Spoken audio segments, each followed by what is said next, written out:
Isang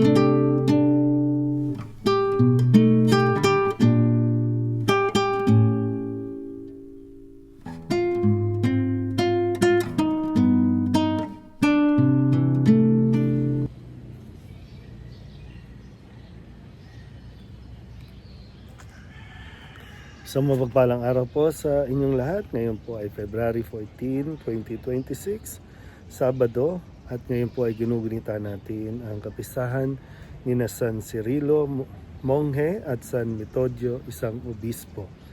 Ang ating pong unang pagbasa at pagninilay sa araw na ito ay hinango mula sa unang aklat ng mga hari, chapter 12, verses 26 to 32, chapter 13 verses 33 to 34. Noong mga araw na iyon, sumaisip ni Jeroboam na kung magpapatuloy ang dating kaugalian ng kanyang mga nasasakupan, malamang na manumbalik ang mga iyon sa angkan ni David. Ito ang sabi niya sa sarili: kapag ang mga taong ito ay hindi tumigil sa pagpunta sa templo ng Panginoon sa Jerusalem upang mag-alay ng mga handog, mahuhulog ulit ang kanilang loob sa dati nilang Panginoon. Si Roboam na hari ng Huda at ako'y kanilang papatayin. Kaya nga matapos mapagkuro-kuro ang bagay na ito, gumawa siya ng 2 toreteng ginto at sinabi sa bayan, "Huwag na kayong mag-abalang umahon sa Jerusalem. Narito, bayang Israel, ang inyong Diyos na humango sa inyo sa Ehipto." Inilagay niya ang isa sa Bethel at isa naman sa Dan, at ang bagay na ito ay naging sanhi ng pagkakasala ng Israel. May mga pumunta sa Bethel upang sambahin iyong una. Mayroon namang nagtungo sa Dan upang sambahin ang ikalawa. Nagtayo pa siya ng mga sambahan sa burol at naglagay ng mga saserdoteng hindi mula sa lipi ni Levi, kundi mga karaniwang tao lamang. Ginawa niyang pista ang 15 araw ng 18 buwan ng taon, katulad ng kapistahang ipinagdiriwang sa Huda.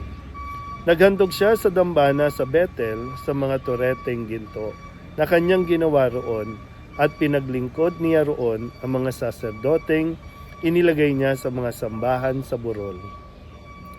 Sa kabila ng ganitong mga pangyayari, hindi tumigil si Jeroboam sa kanyang masamang gawain. Patuloy pa rin siya sa paglalagay ng mga saserdoteng hindi mula sa lipi ni Levi. Sino mang may gusto ay ginagawa niyang saserdote ng mga sambahan sa burol. Dahil sa mga ginawang ito ni Jeroboam, kinamuhian ng Diyos ang kanyang sambahayan. Ito ang naging sanhi ng hindi niya pananatili sa paghahari. Ang salita ng Diyos. Muli po, isang mapagpalang araw sa inyo pong lahat at Happy Valentine's Day sa inyo pong lahat. At sa ating pong unang pagbasa, sa pagpapatuloy po ng nakikita natin yung epekto, resulta ng mga naging desisyon ni Haring Solomon, na ngayon ay ang kanyang angkan ay nahati na, ngayon sa pamagitan ni Jeroboam ay patuloy na nagkakasala ang mga Israelita, talaga nagkawatak-watak na ang mga lipi ng Israel. Ito yung isang dahilan, kaya nga muli pinapaalala natin, na pakaisipin natin mabuti kung ano magiging epekto sa mga susunod na lahi, sa mga susunod na henerasyon, ang mga desisyon na ginagawa natin. Sa atin ngayon, although sabi ko nga, maganda na inaalam natin yung background o yung history natin, kasi doon natin mauunawaan talaga kung bakit nagkaganito.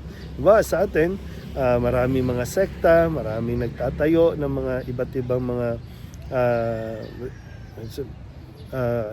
paniniwala dahil lamang sa katigasan ng ulo o ayaw nilang sundin ang mga kautusan na sa atin, sa pagiging Katoliko.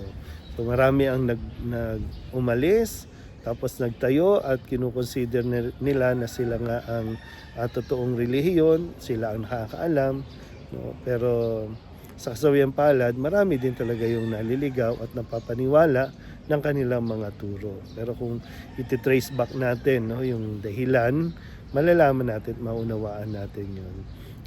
Para na sa ganun ay talagang mapangatawan na natin, mapanindigan yung ating pananampalataya.